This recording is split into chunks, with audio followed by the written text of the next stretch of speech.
Olá pessoal, esse é o canal Ciência, Filosofia e Religião.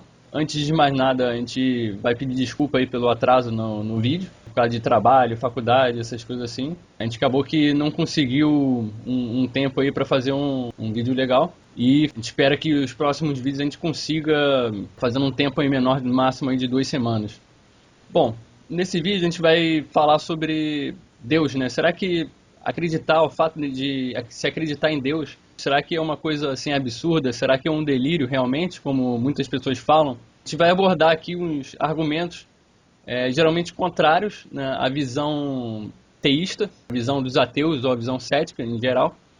A gente vai também mostrar os argumentos religiosos, argumentos que sustentam o Deus bíblico, por que o Deus que a gente acredita também não poderia ser bíblico, e mostrar os argumentos favoráveis à nossa visão, né? Por que a gente acredita que Deus existe, por que a gente acha que faz mais sentido acreditar na visão teísta e na visão ateísta. Bom, então, como o Léo disse, né, primeiramente a gente vai abordar alguns argumentos que normalmente se utiliza para dizer da descrença de Deus, né, que os ateus utilizam. E um deles é da falácia genética. Né? O que eles falam? Que pelo fato de alguém acreditar em Deus, essa crença é explicada por um apoio psicológico, uma bengala, uma muleta psicológica. Ou seja, a pessoa ela tem uma necessidade de crer em algo maior que ela, que possa proteger ela, ou que a vida dela não termina aqui, que tem um céu esperando ela, ou talvez um inferno, não sei, depende de cada crença, mas que existe algo que transcende e que guarda e que zela pela pessoa. Ou seja, eles falam, então, na verdade, a crença em Deus surge por um motivo emocional, e não por um motivo racional. Seria um instinto de sobrevivência, no caso, né? Às vezes sobrevivência, ou às vezes de... O medo da morte, vamos dizer assim. o medo da morte, uma coisa emocional mesmo, assim, realmente, uma coisa que... Até porque as pessoas que geralmente acreditam em Deus, de alguma forma, acreditam na alma e em uma essência, né? Assim, Então, uma no coisa caso, para além da matéria, né? alguma coisa para além da matéria que existe, que a pessoa não vai, quando ela morrer, né? Deixar de existir. Ela não vai deixar de existir, exatamente, né? Mas até uma coisa que é interessante, que muita gente diz assim, mas aquela pessoa acredita em Deus, ela acredita em algo para além da matéria, porque ela não consegue lidar com a morte, né? Ela não consegue É, imaginar a não existência. Mas sim, sim.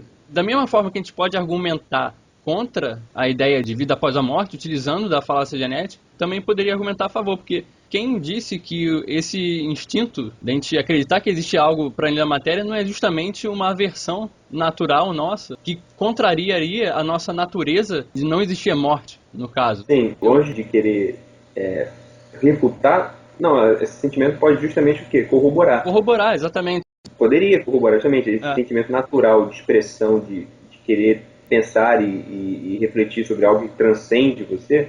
Acho que é uma coisa quase que um instinto natural presente em todas as civilizações humanas. Exatamente. Claro, não assim, nem todas as pessoas, em todas as civilizações acreditavam em uma divindade, mas todas as civilizações tinham alguma crença que transcendia A, eles próprios. a materialidade, no caso. Exatamente. Mas mesmo considerando que a pessoa acredita, tem uma crença porque tem um apoio psicológico, um apoio emocional que favorece e que ajuda a vida dela. Ok, vamos tomar que isso seja verdade, uma coisa que eu não acredito. Posso até existir pessoas que acreditam assim, mas Pode ser até que isso se aplique a uma algumas determinada pessoas, maioria. Até, talvez até a maioria, é, mas tudo bem. Bom, não é o meu caso específico aqui, logo para dizer, não é o meu caso, mas eu sei que existe sim, então vamos aceitar que existe isso isso. como uma premissa. Falando uma premissa.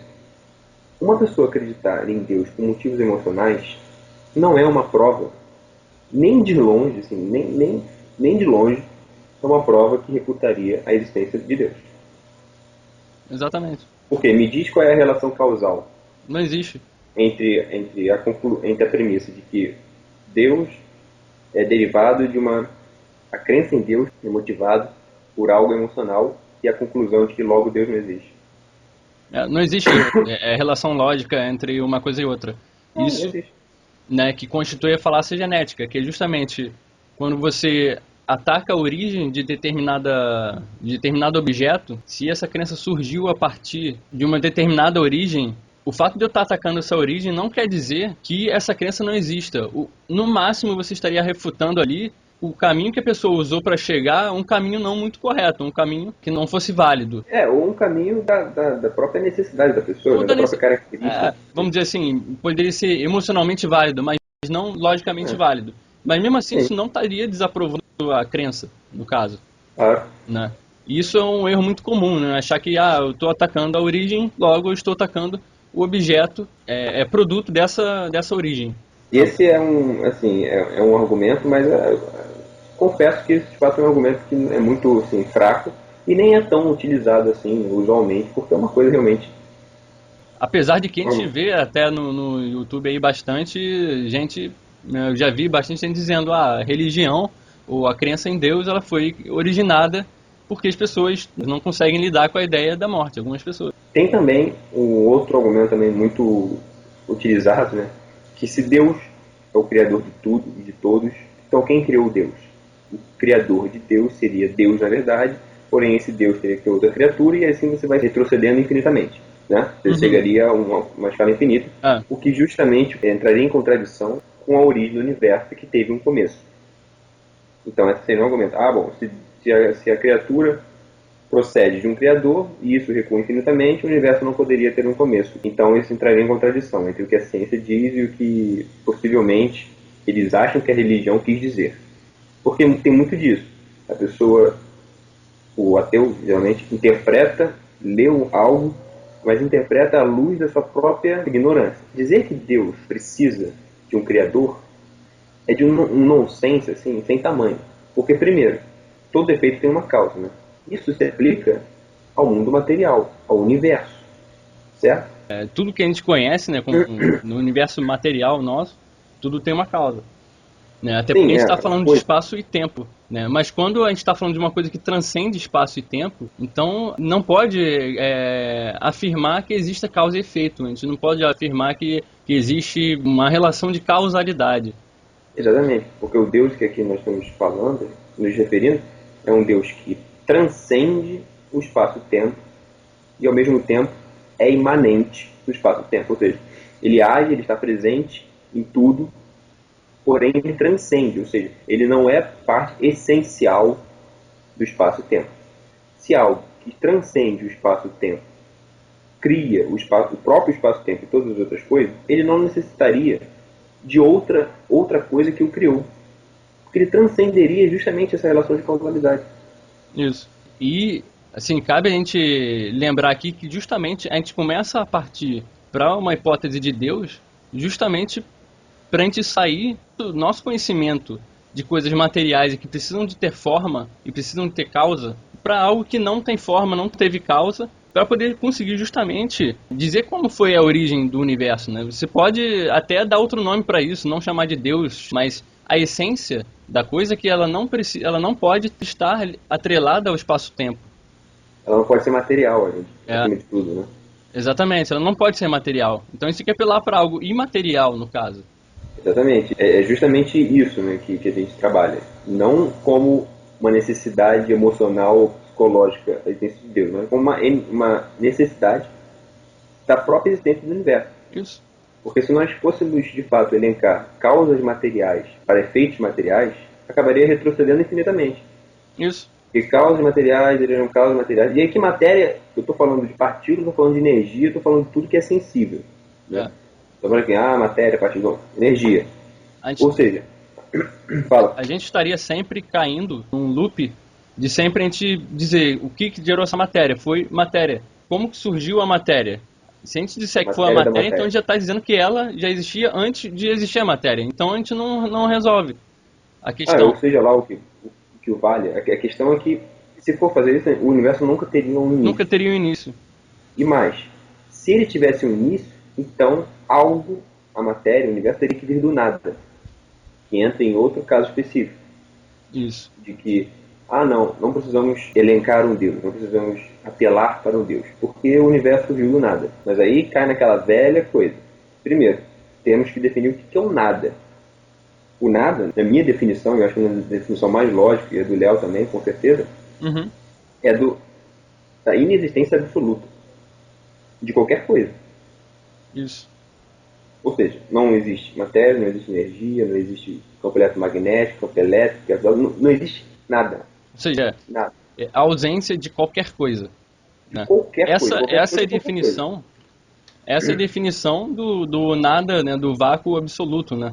Existe, né, a teoria, né, do universo vindo do nada, que ela coloca que a soma das energias positivas com a energia negativa do universo, elas resultam em zero. Logo, a partir do zero eu conseguiria obter energia positiva e negativa, né? Mas isso é uma coisa que entra em total contradição com esse conceito de nada absoluto. O que acontece é que a ciência geralmente ela coloca essa definição, essa teoria no caso, quando a gente está falando de um nada quântico, de um vácuo quântico, no caso. E aí existiria já um nível mínimo de energia, né?